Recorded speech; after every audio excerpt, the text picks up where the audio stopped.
नमस्कार, मैं हूं प्रशांत द्विवेदी। S7 के संवाद कार्यक्रम में आपका स्वागत है। आज हमारे साथ में नोएडा से न्यूज़ वन इंडिया के मैनेजिंग एडिटर आश्रित कुणाल जी जुड़ चुके हैं, जिनसे हम संवाद में खास बातचीत करेंगे। कुणाल जी, बहुत बहुत स्वागत है आपका S7 के संवाद कार्यक्रम में।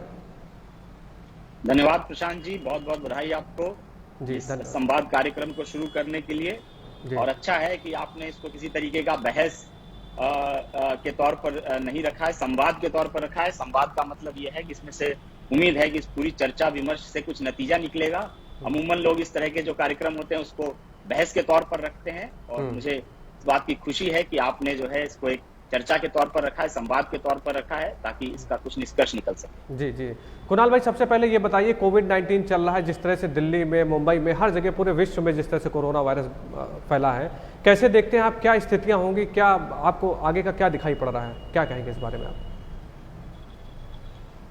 देखिए, एकदम इसमें कोई दो मत नहीं है कि बहुत ही अभूतपूर्व स्थिति है, और मानव इतिहास में कह सकते हैं कि अपने आप में एक अपनी तरह की अलग चुनौती है, बड़ी चुनौती है, और भारत ही नहीं पूरी दुनिया इससे जूझ रही है।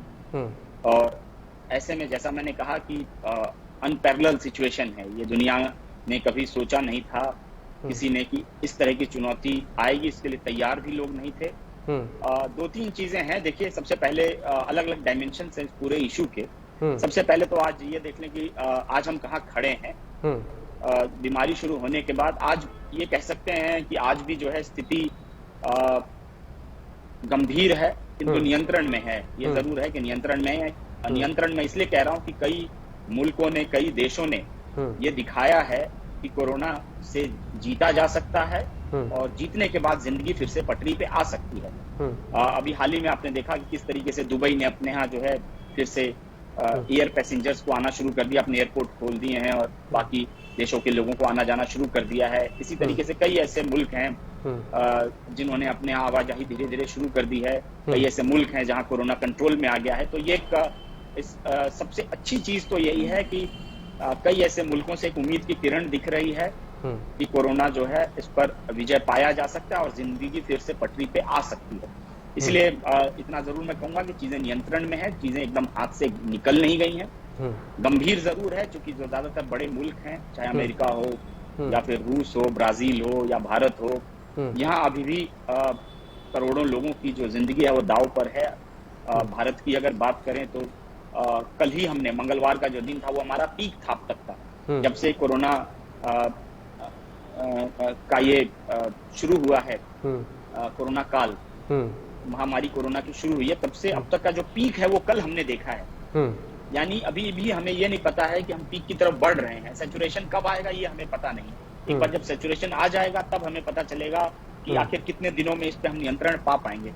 अभी कह पाना कि कोरोना कितने दिनों में कोरोना पर हम विजय पा लेंगे, कहना इसलिए मुश्किल है कि अभी हमने पीक नहीं देखा है। कल 30,000 का आंकड़ा पहली बार भारत में कोरोना संक्रमण ने पार किया है जी। और अब देखना यह है कि आखिर ये कहां तक जाता है, और फिर उसके बाद नीचे आता है तो कब तक नियंत्रण में आता है। इसीलिए आज भी स्थिति चिंताजनक जरूर है, जैसा मैंने कहा, क्योंकि जो बड़े मुल्क हैं इस दुनिया के वो अभी भी इससे जूझ रहे हैं, और भारत उनमें से एक प्रमुख देश है। आज हम जो अगर 3-4 जो बड़े मुल्क हैं, 3 मुल्कों की अगर बात करें जो सबसे ज्यादा इस वक्त कोरोना से त्रस्त है, उनमें अमेरिका, भारत और ब्राजील को मैं मानता हूँ। 3 ऐसे मुल्क हैं जो सबसे ज्यादा इससे अभी भी पीड़ित हैं, जहां पर सबसे ज्यादा चिंताजनक स्थिति है, और भारत उनमें से एक है। तो ये हमारे लिए चिंता की बात है, मगर उम्मीद की किरण जरूर आगे दिख रही है। जैसे कहते हैं light on the other side of the tunnel, तो हमें जरूर दिख रहा है, क्योंकि कई छोटे छोटे मुल्कों ने इस पे विजय पाया है, कोरोना को हराया है और जिंदगी को फिर से पटरी पर लाए। तो इसलिए उम्मीद जताई जा रही है कि देर सवेर इस पर हम विजय पालेंगे। कुणाल जी, अगर बात करें दिल्ली की, बात करें मुंबई की, बात करें उत्तर प्रदेश की, बात करें, क्योंकि आप मीडिया हाउस चला रहे हैं, जाहिर सी बात है आप दिल्ली को कवर करते हैं क्योंकि केंद्र का है, उत्तर प्रदेश को कवर करते हैं, उत्तर प्रदेश के चैनल हैं। तो अगर उस कंपैरिजन में देखा जाए तो दिल्ली सरकार क्या कर रही थी, जिस तरह से भयानक स्थिति हुई, मुंबई को अगर देखा जाए वहाँ भयानक स्थिति हुई, लेकिन वहीं अगर उत्तर प्रदेश को देखा जाए तो काफ़ी कुछ नियंत्रण है। कैसे देखते हैं आप यूपी और दिल्ली की सरकारों के कामकाज को?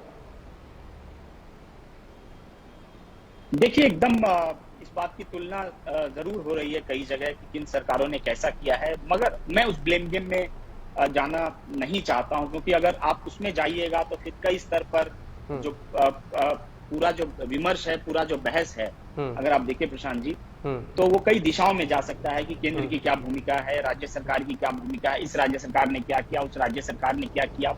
मेरा मानना है एक जिम्मेदार नागरिक के तौर पर हमें जो बेस्ट एग्जांपल्स हैं, देखिए हर सरकारों ने वो ये कह दे कि किसी सरकार ने जानबूझकर कोरोना पर काम नहीं किया या वो जानबूझ के चाहती थी कि उसके राज्य में कोरोना फैले, तो ऐसा तो नहीं है।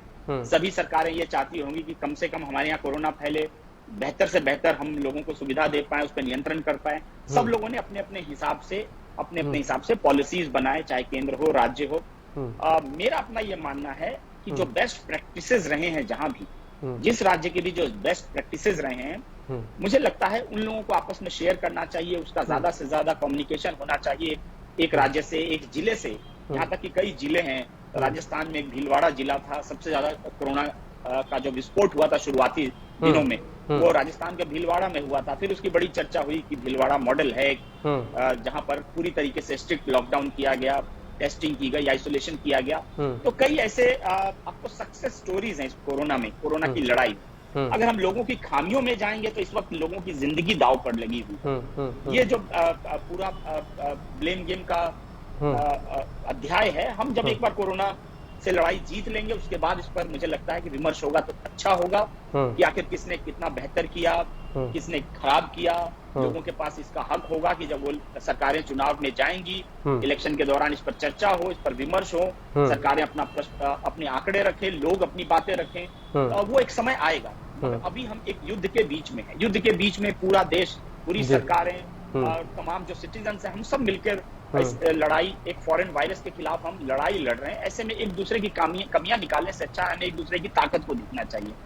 उत्तर प्रदेश की आपने बात की, एकदम सही है। उत्तर प्रदेश एक, आप देखिए, अगर आप उत्तर प्रदेश की आबादी को देखिए तो अनपैरेलल है। मतलब अगर आप एक मुल्क के तौर पर देखिए उत्तर प्रदेश को, अगर एक इंडिपेंडेंट पॉपुलेशन को इंडिपेंडेंटली देखिए, तो दुनिया के 10 बड़े मुल्कों के बराबर बड़े मुल्कों में एक होगा उत्तर प्रदेश। वैसे में जिस तरीके से उत्तर प्रदेश में वायरस को कंट्रोल किया गया, जाहिर तौर पर ये काबिले तारीफ है, इसमें कोई दो मत नहीं है।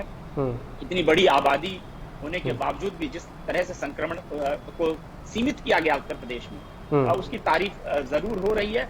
मगर इसके साथ ही कई ऐसे राज्य हैं जिन्होंने इसको बहुत बेहतर तरीके से डील किया है। केरला उनमें से एक है।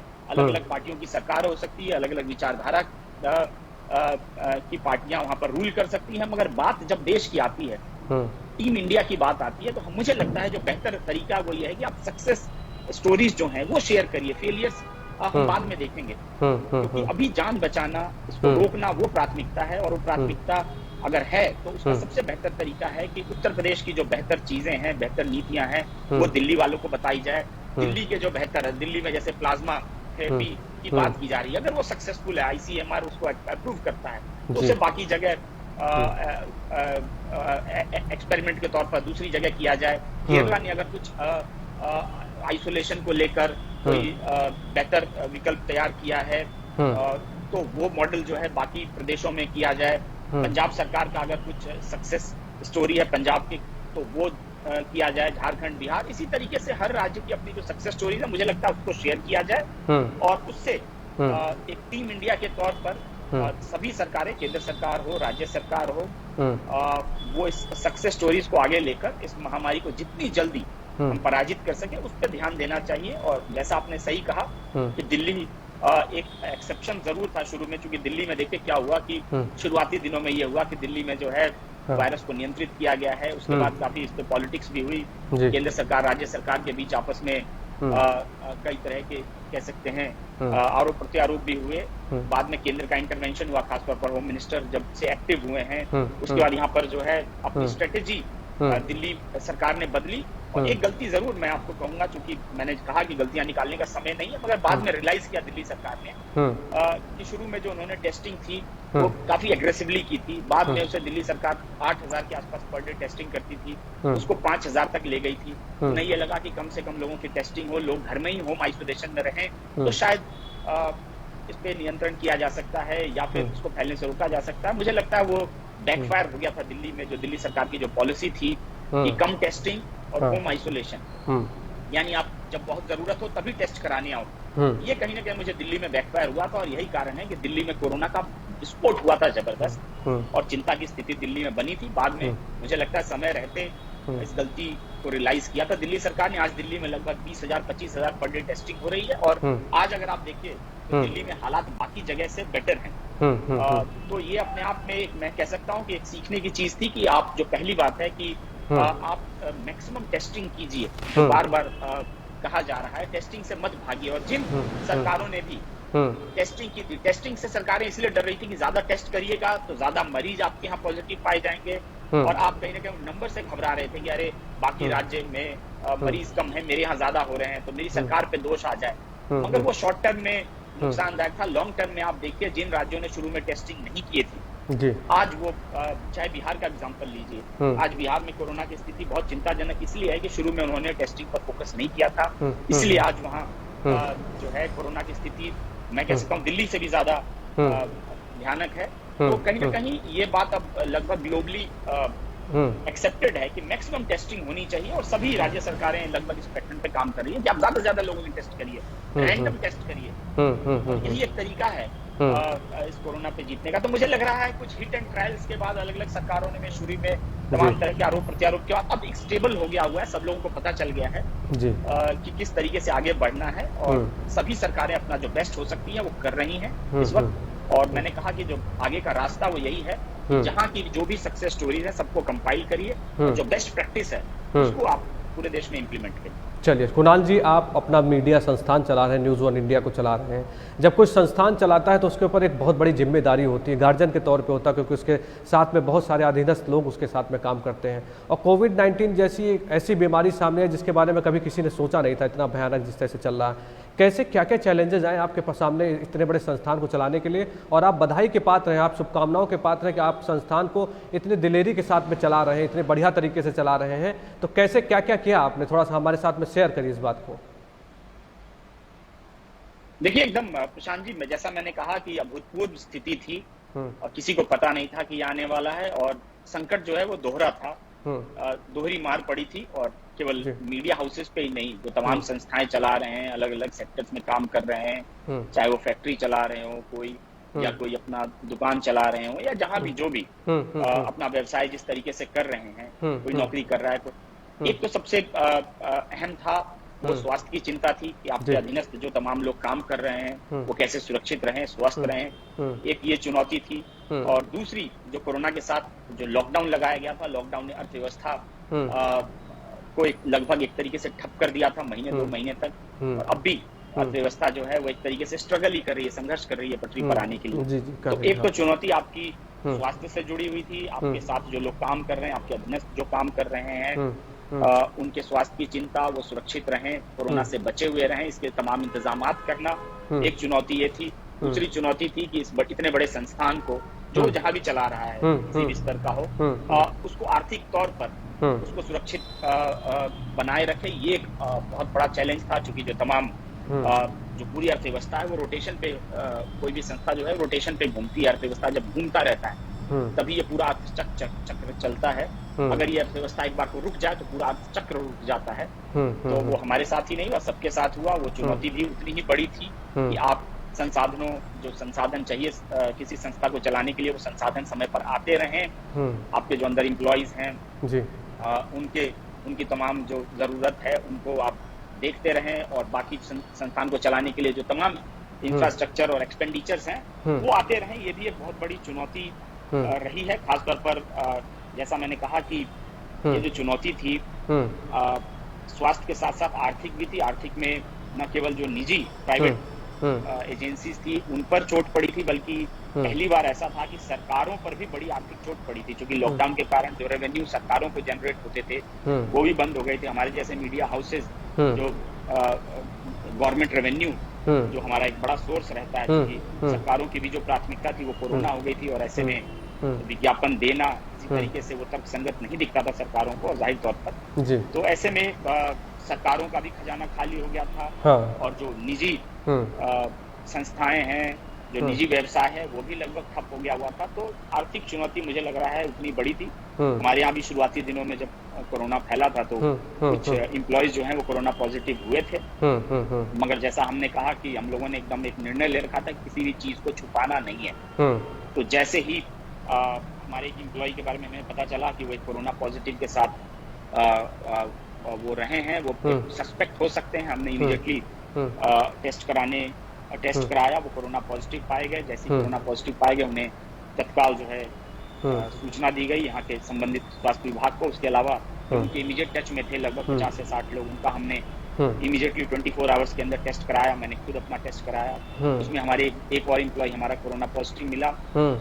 उससे भी हमने तमाम जो स्वास्थ्य सुविधाएं हो सकती है वो मुहैया कराई। 2 दिन ऑफिस सैनिटाइजेशन के लिए जो गवर्नमेंट के प्रोटोकॉल्स हैं उसके तहत 48 घंटे के लिए हमने ऑफिस को सैनिटाइजेशन के लिए सरकारी एजेंसीज को हैंड ओवर किया। उसके बाद फिर से काम शुरू किया। तो एक चीज हमने तय कर रखी थी कि कोरोना में जो बीमारी से संबंधित किसी भी चीज को छुपाना नहीं, बहुत बढ़िया, और उसे जो संबंधित एजेंसियों को है तत्काल बताना है, और सभी एम्प्लॉइज को अवेयर करके रखना है कि फलाने फलाने एम्प्लॉय हमारे यहाँ कोरोना पॉजिटिव पाए गए, इस कारण से वो इन लोगों के संपर्क में थे। सबको हमने प्रेरित किया, घबराए नहीं, सब लोग अपना टेस्ट कराएं। सब लोगों को टेस्ट कराने में हमने खुद संस्था की तरफ से उनका टेस्ट कराया।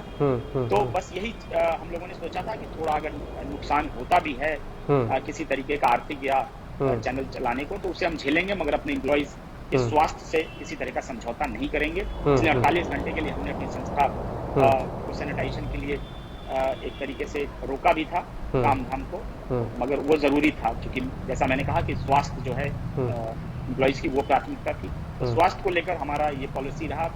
और दूसरी जो चुनौती हमारे सामने आर्थिक चुनौती थी, उसे भी हमने कोशिश की कि किसी तरीके से एम्प्लॉइज को समझाया, इनसे बात की, बहुत विमर्श किया, परिस्थितियां उनके सामने रखी, आर्थिक परिस्थितियां थी, उस पर सब लोगों ने आम सहमति से फैसला लिया। कुछ हमने कटौतियां की, अपने जो खर्चे थे उनमें कटौतियां की ताकि सस्टेन किया जा सके। और सभी जो है हमारे एम्प्लॉइज थे, सबने बहुत ही स्वेच्छा से उसको उन्होंने माना, और स्वेच्छा से उन्होंने जो है उसे हमने लागू किया, सबकी सहमति से लागू किया।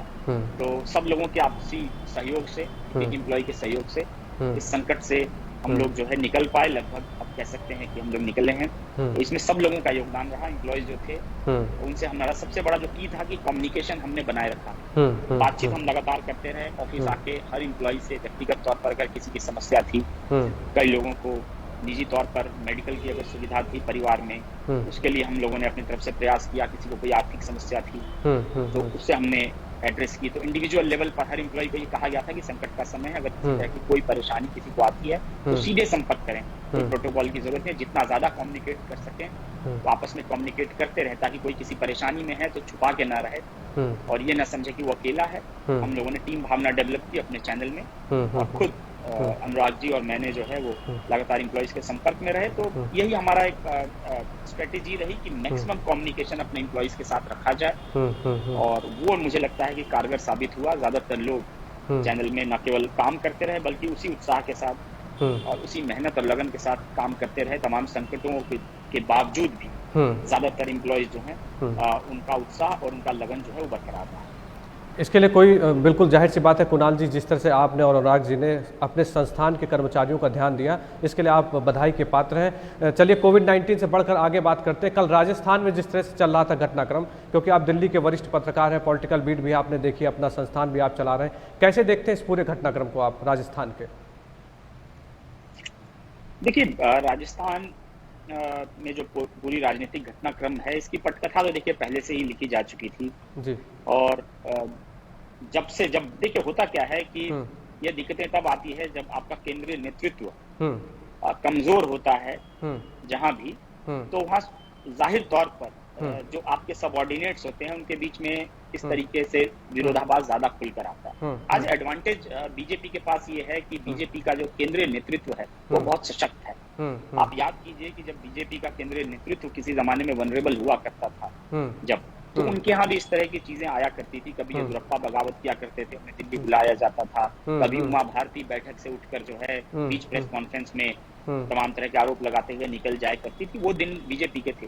तो लार्जली अगर आप इसको लार्जर पर्सपेक्टिव में देखिएगा तो कहीं भी जब सेंट्रल लीडरशिप, ये कोई पॉलिटिकल पार्टी की ही बात नहीं है कि कहीं भी ये चीज लागू होती है, जहां भी जो नेतृत्वकर्ता जो सेंट्रल लीडरशिप है या जो मुख्य नेतृत्व करता है, वहां अगर किसी तरह की कमजोरी है तो कहीं ना कहीं नीचे जो है वो तमाम तरह की महत्वाकांक्षा बढ़ती है, लोगों के ग्रीवेंसेस बहुत ज्यादा बढ़ते हैं। और कांग्रेस में आज जाहिर तौर पर जिस तरीके का लीडरशिप का वैक्यूम दिल्ली में है, राहुल गांधी अध्यक्ष बन रहे हैं, फिर वो छोड़ रहे हैं, नाराज हो रहे हैं, सोनिया गांधी इंटरिम अध्यक्ष बन रही है, तो एक मुख्य विपक्षी पार्टी इस देश की, जिसका अध्यक्ष ही इंटरिम प्रेसिडेंट है, वहां ये चीजें मैं आपको कहूं कि ये उसी का फॉल आउट है। अगर आप लार्जर देखें, अगर आज कांग्रेस के पास एक सशक्त नेतृत्व होता, डिसाइसिव होता, चाहे जो भी होता, लोगों को क्लियर होता कि अब ये लीडरशिप है, तो जाहिर तौर पर लोगों को इस तरह के ग्रीवेंसेस नहीं होते भी तो ग्रीवेंस एड्रेसल सिस्टम होता। जो सेंट्रल लीडरशिप में वैक्यूम है, अनसर्टेनिटी है, उसके कारण आप देखिए चाहे गोवा हो, चाहे मध्य प्रदेश हो या राजस्थान हो, ये कहीं ना कहीं सब आपस में मिले हुए हैं, आपस में इनके बीच में लिंक है। वो लिंक ये है कि दिल्ली में कांग्रेस नेतृत्व जो है वो अनिश्चितता की स्थिति से गुजर रहा है, वहां पर किसी तरह की क्लैरिटी नहीं है। ऐसे में जो राज्यों के नेता हैं उनकी महत्वाकांक्षा बढ़ रही है, उनके ग्रीवेंसेस बढ़ रहे हैं, उन्हें कोई मनाने, उन्हें लगता नहीं है कि अगर उनकी कोई शिकायत है तो शिकायत को किसके पास रखें, किस स्तर पर उस शिकायत का निवारण हो। यही कारण है ज्योतिरादित्य सिंधिया हो, चाहे सचिन पायलट हो, इन लोगों का जाना जो है वो कांग्रेस के केंद्रीय नेतृत्व की कमजोरी को दर्शाता है। अब अगर राजस्थान पर आप आ जाइए, राजस्थान की जैसा मैंने कहा कि लगभग नवंबर 2018 में जब चुनाव हुए थे विधानसभा के राजस्थान में, उसी समय कहीं ना कहीं जो इस मनमुटाव के बीज हैं उसी समय पड़ गए थे। उस समय भी मुख्यमंत्री किसे बनाया जाए ये कांग्रेस नेतृत्व के लिए आसान नहीं था, मध्य प्रदेश में भी नहीं था और राजस्थान में भी नहीं था। उस समय भी एक फॉर्मूला वर्कआउट किया गया, ये कहा गया कि क्या यंग जनरेशन को कमान दी जाएगी, ज्योतिरादित्य सिंधिया को दी जाएगी या सचिन पायलट को दी जाएगी।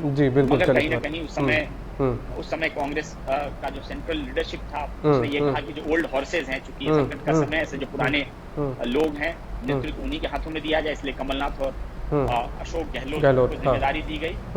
जो नए लोग थे उन्हें लगता था कि मेहनत उन्होंने की थी, खून पसीना उन्होंने बहाया था और ऐसे में मलाई कोई और खा गया। तो कहीं ना कहीं सचिन पायलट पहले दिन से ही डिस्कनेक्टेड थे, उनमें और अशोक गहलोत के बीच में जो मनमुटाव था वो उसी दिन पड़ गया था जिस दिन अशोक गहलोत को मुख्यमंत्री बनाया गया था। सचिन पायलट को ये लगता था या उनके समर्थकों को ये लगता था कि सारी मेहनत सचिन पायलट ने की थी, वो प्रदेश अध्यक्ष थे, उनके नेतृत्व में चुनाव हुआ था, उन्होंने गांव-गांव, कस्बे-कस्बे, ढाणी-ढाणी घूमकर कांग्रेस की वापसी कराई थी। और उसके बाद जब सरकार बन गई तो जो ताज उन्हें मिलना चाहिए था वो अशोक गहलोत को मिल गया था, तो मन में खटास तो उसी दिन भर आ गई। अब उसके बाद जो टिपिंग पॉइंट जिसको बोलते हैं कि मन में आपके खटास है, किसी बात को लेकर आप उखड़े हुए हैं, मगर किसी दिन हो जाता है कि ये अति हो गई, अब मैं बर्दाश्त नहीं करूंगा। और वो तब आया जब सचिन पायलट को गृह मंत्रालय, उनके जो गृह विभाग है राजस्थान का, जो कि अशोक गहलोत के पास है, उनकी तरफ से एक पुलिस का नोटिस आ गया, समन जारी हो गया सचिन पायलट को, ये कहते हुए कि आप पूछताछ के लिए आपसे पूछताछ होगी। तो कहीं ना कहीं ये एक अपमानजनक लगा सचिन पायलट को, लगा कि ये बर्दाश्त के बाहर की चीज है। अब बाकी सब चीजें तो अंदर खाने चल रही थी, पर ये कि अब उप मुख्यमंत्री को एक समन इशू कर दिया जाए पूछताछ के लिए मुख्यमंत्री के गृह विभाग से, तो मुझे लगता है वो टिपिंग पॉइंट था। उन्हें लगा कि इतने दिनों से जो उनकी तमाम ग्रीवेंसेस थे, जो समय के साथ उनकी सुनी नहीं जा रही थी, उनके समर्थकों को उचित मंत्री पद नहीं दिया जा रहा था, उनके विभाग में हो सकता है उनकी न चल रही हो, ये तमाम धीरे धीरे बहुत सारे इश्यूज होते हैं। जब आदमी नाराज होता है तो चीजें इकट्ठी होती जाती हैं। मगर जो उनको समन इशू किया गया, मुझे लग रहा है उन्होंने सोचा कि ये ऐसा मुद्दा है जो बर्दाश्त के बाहर है और उन्होंने बगावत का बिगुल फूंक दिया। दो चीजें हैं कि मुझे लगता है कि राजस्थान में कांग्रेस की सरकार बाकी जो राज्यों में उथल पुथल हुआ, कर्नाटक में और मध्य प्रदेश से, उससे राजस्थान थोड़ा अलग इसलिए कि राजस्थान में जो आंकड़े हैं वो कांग्रेस के पक्ष में है। कांग्रेस के पास जो मेजोरिटी, मध्य प्रदेश में सिंपल मेजोरिटी थी, यहाँ पर कांग्रेस के पास समय के साथ एक अच्छी मेजोरिटी आ गई, लगभग 20 एमएलए का बफर स्टॉक है अशोक गहलोत के पास, इसीलिए गवर्नमेंट कुछ हद तक सेफ दिखती है। आपको सरकार एकदम गिर जाएगी राजस्थान में अशोक गहलोत सरकार, ऐसा लगता नहीं है। और उसका कारण एकमात्र ये है कि अशोक गहलोत ने समय के साथ निर्दलियों को, बसपा के कुछ एमएलए को जोड़ के कांग्रेस का कुनबा बढ़ा लिया है और उनके पास जो बहुमत है वो 120 से 125 का है। ऐसे में सचिन पायलट को बहुत सारे विधायकों को तोड़ना होगा और जो अभी आंकड़े आ रहे हैं उसमें लगता नहीं है कि वो 20 से ज्यादा एमएलए किसी हालत में तोड़ पाएंगे। तो ऐसे में अशोक गहलोत। कुणाल जी क्या लगता है आपको, सचिन पायलट क्या भारतीय जनता पार्टी ज्वाइन करेंगे कि अपनी पार्टी बनाएंगे? अंदर खाने की कोई खबर आप अगर शेयर करें हमसे तो।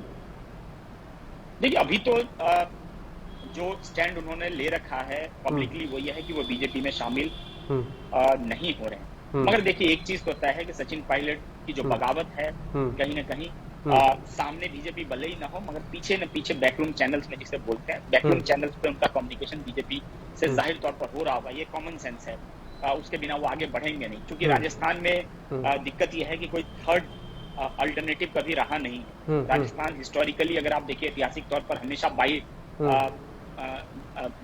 बाइपोलर वहां पर पॉलिटिक्स रही है। कांग्रेस और बीजेपी इन्हीं लोगों की आपस में पॉलिटिक्स रही है। कभी भी, चाहे जनता दल का समय हो, जनता परिवार का समय हो, या तीसरा मोर्चा जब भी देश में आया गया, तो राजस्थान में कभी तीसरा मोर्चा पनप नहीं पाया, ना कोई नेता पनप पाया तीसरा मोर्चा का।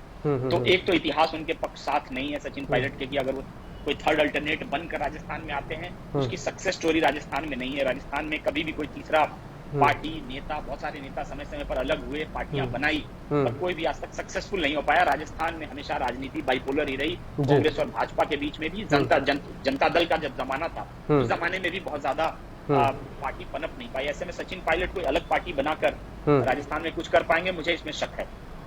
चलिए, मगर मुझे लगता है जो सचिन पायलट करेंगे वो ये है कि अभी देखिए, इमीडिएटली राजस्थान में कोई चुनाव नहीं होना है। जो लोकसभा चुनाव होना है उसमें लगभग आप समझिए कि इस वक्त 4 साल का समय बचा है।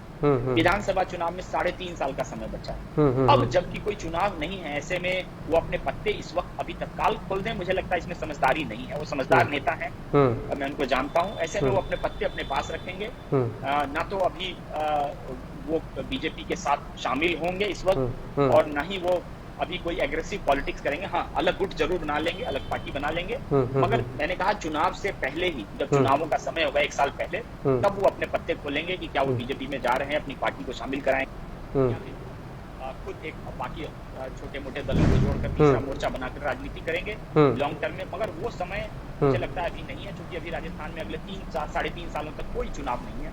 ऐसे में सचिन पायलट इस वक्त मुझे लग रहा है कि अलग जरूर हो जाएंगे, कांग्रेस में वापसी के उनके चांसेस बहुत कम है। ऐसे में एक डिस्ग्रंटल्ड ग्रुप के तौर पर रहेंगे, अलग हो सकता है अपनी अलग पार्टी बना ले, और बहुत ज्यादा सक्रिय नहीं रहेंगे अभी वो। बीजेपी में भी मुझे लगता है अभी शामिल नहीं होंगे जब तक उन्हें कोई बहुत अच्छा ऑफर केंद्र में मंत्री बनाने का या नहीं दिया जाता है। मुझे लगता है अभी वो अपने पत्ते बहुत ज्यादा नहीं खोलेंगे, और अपने पत्ते जो अपने पास रखेंगे। राजस्थान में अगले 1-2 सालों बाद जब चुनाव का समय आएगा, तब सचिन पायलट अपनी आगे की रणनीति खुला सकते हैं। कुणाल जी, अंतिम सवाल, एक बात मैं समझने की कोशिश करना चाहता हूं आपसे कि कांग्रेस पार्टी अपने आप में सोनिया गांधी चला रही है कि राहुल गांधी चला रहे हैं कि प्रियंका गांधी, जबकि अगर देखा जाए तो राहुल गांधी के खास थे सिंधिया, खास थे सचिन पायलट। तो ऐसा क्या हो गया कि ये सब स्थितियां पैदा हो गई कि किसकी चल रही समझ में नहीं आ रहा? तो हम समझने की कोशिश करें, क्योंकि आप दिल्ली के पत्रकार हैं, वरिष्ठ पत्रकार हैं, ये हो क्या रहा नहीं समझ में आ रहा है। देखिए, जहां तक मैं समझ पा रहा हूँ, स्थिति यह है कि यहाँ पर देखिए, जैसा मैंने कहा 2-3 चीजें हैं कि कांग्रेस में लीडरशिप को लेकर कंफ्यूजन है। जैसा आपने सही कहा कि सोनिया गांधी की चलती है या राहुल की चलती है या प्रियंका की चलती है, सबसे पहले तो ये इस कंफ्यूजन से ही सारा ये प्रॉब्लम कांग्रेस का क्रिएट हुआ है। डिसाइसिव लीडरशिप नहीं है, बहुत ज्यादा नहीं। उसका जो मेन कारण है, जो मुझे लगता है कि देखिए, राहुल गांधी कहीं ना कहीं जो है वो जिम्मेदारी लेने से बचते हैं। मुझे लगता है सबसे बड़ा कारण देखिए यही है कि वो जो रिस्पॉन्सिबिलिटी है हेड ऑन लेने से बचते हैं। वो बहुत ज्यादा अपने आप को डेमोक्रेटिक शो करते हैं कि नहीं, सब लोगों के राय मशवरा से हर चीज बहुत ही डेमोक्रेटिक हो, और इन सब चीजों के कारण डिस्कशन हो, इसकी भी सुनी जाए, उसकी भी सुनी जाए, सब। मुझे लग रहा है कहीं ना कहीं ये सबसे बड़ी उनकी खामी है कि वो सीधे आकर, सामने आकर खुलकर ये नहीं कहते कि हाँ, पार्टी चाहती है, पार्टी के तमाम लोग चाहते हैं कि नेतृत्व मेरे पास रहे, और मैं उस नेतृत्व को स्वीकार करूं, भले ही उन पे तमाम आरोप लगे कि वो परिवार वाद को आगे बढ़ा रहे हैं या तमाम चीजों से उनको ऊपर उठना होगा। मुझे लग रहा है जो समय के साथ उनके ऊपर प्रेशर पड़ गया है सोशल मीडिया के थ्रू और बाकी लोगों के थ्रू, वो कहीं ना कहीं पॉलिटिक्स में हैं भी, नहीं भी हैं, वो निर्णय लेते भी हैं, नहीं भी लेते हैं। वो अपने आप को डेमोक्रेटिक शो करते हैं। ये लगता है कि अगर मैं ज्योतिरादित्य सिंधिया मेरे बहुत अच्छे दोस्त हैं, अगर मैं उनको मुख्यमंत्री बना दूं तो ये हो जाएगा कि राहुल गांधी खुलकर जो है फैसले ले रहे हैं, किसी की पार्टी में नहीं सुन रहे हैं। तो मुझे लग रहा है इन सब चीजों के कारण एक कंफ्यूजन की स्थिति में वो बन गए हैं। मुझे लगता है इसका एकमात्र रास्ता ये कि राहुल गांधी को किसी दिन ये सोचना होगा, जो हुआ सो हुआ, लीडरशिप उनको अपने हाथ में लेनी होगी, और जब वो सामने आएंगे और डिसाइसिव हो कि लोग नाराज हों, खुश हों, उनके फैसले के बारे में लोग तमाम तरह की विवेचना करें कि उन्होंने पुराने लोगों को हाशिए पर रख दिया, अपने लोगों को प्रमोट कर रहे हैं, इन सब तमाम चीजों से ऊपर उठकर उन्हें एक बार पूरी जिम्मेदारी अपने ऊपर लेनी होगी।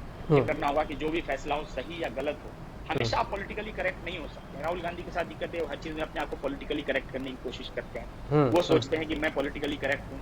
अगर सब लोग कह रहे हैं कि अशोक गहलोत को बनाया जाए, कमलनाथ को बनाया जाए, तो अपने आप को पॉलिटिकली करेक्ट शो करने के लिए कि खुद युवा नेतृत्व होने के बाद जो पुराने लोगों को साथ रख रहे हैं, तो ये सब चीजें जो है नैरेटिव अच्छा तैयार करती है, मगर उससे पार्टी सफर कर रही है उनकी, मुझे लग रहा है। करना यही होगा उन्हें कि उन्हें ये समझना होगा कि आज नहीं तो कल उनको लीडरशिप लेनी होगी पार्टी में, क्योंकि कांग्रेस में ये गांधी परिवार के अलावा कोई और पार्टी चला ले, अध्यक्ष है, तो मुझे लग रहा है जो बाइंडिंग फोर्स है कांग्रेस में वो गांधी फैमिली है, वही लायबिलिटी और वही एसेट है उनके लिए। उन्हें कहीं ना कहीं पॉलिटिकली करेक्ट होने की जगह उन्हें सामने आना होगा और सोचना होगा कि जो भी यश अपयश जो भी आएगा उसे मैं अपने ऊपर लूं, फैसले लूं, चाहे फैसले गलत साबित हों, कोई बात नहीं है, फैसले गलत साबित होंगे, सही साबित होंगे, कुछ फैसले सही होंगे, कुछ गलत होंगे, कुछ से फायदा होगा, कुछ से नुकसान होगा, मगर कहीं ना कहीं उन्हें सामने आकर और चीजों को अपने हाथ में कमान में लेना होगा, फैसले लेने शुरू करने होंगे। वो फैसले गलत सही साबित होंगे, आगे चल के इस डर से निकलना होगा। मुझे लग रहा है सबसे बड़ी चिंता यही है कि वो पावर भी रहे हैं अपने पास, ऐसा नहीं है कि उन्होंने अपने आप को अलग कर लिया है, पावर सेक्टर में हैं भी, मगर पीछे रहते हैं ताकि ब्लेम उनके ऊपर नहीं आए। फैसले वो लेते भी हैं, फैसले करवाते भी हैं, मगर पीछे रहते हैं। तो मुझे लग रहा है वो कंफ्यूजन उनके मन में है, और मुझे लग रहा है उन्हें पॉलिटिकली करेक्ट होने की चिंता न करके और आगे आना चाहिए। यही एक रास्ता मुझे दिख रहा है अगर कांग्रेस का रिवाइवल होना है, क्योंकि सबसे बड़ी ऑपोजिशन की पार्टी है, और डेमोक्रेसी में जब तक ऑपोजिशन स्ट्रांग नहीं होगा तब तक आप एक डेमोक्रेसी फ्लोरिश कर ही नहीं सकते। इसलिए हमारी चिंता डेमोक्रेसी को लेकर ज्यादा है, और उस लिहाज से कांग्रेस का मजबूत होना मेन ऑपोजिशन पार्टी के तौर पर जरूरी है। और ऐसे में मैंने कहा कि जो लीडरशिप के ऊपर के लेवल पर जो क्राइसिस है, कंफ्यूजन है, डायलेमा है, ये खत्म करना होगा, और इसकी जिम्मेदारी पूरी तरीके से मैं कह सकता हूँ राहुल गांधी की। कुणाल जी, आप हमारे साथ में जुड़े इसके लिए बहुत बहुत धन्यवाद है आपका। मेरी शुभकामनाएं हैं आपको। न्यूज़ वन इंडिया जैसे उत्तर प्रदेश के नंबर 1 चैनल को आप चला रहे हैं, और इस तरह से कोविड-19 में जिस तरह से आपने अपने कर्मचारियों का ध्यान दिया, इसके लिए आप धन्यवाद के पात्र हैं, आप और अनुराग चड्ढा जी। मेरी बहुत बहुत शुभकामनाएं, और संवाद कार्यक्रम में जुड़ने के लिए आपका बहुत बहुत धन्यवाद।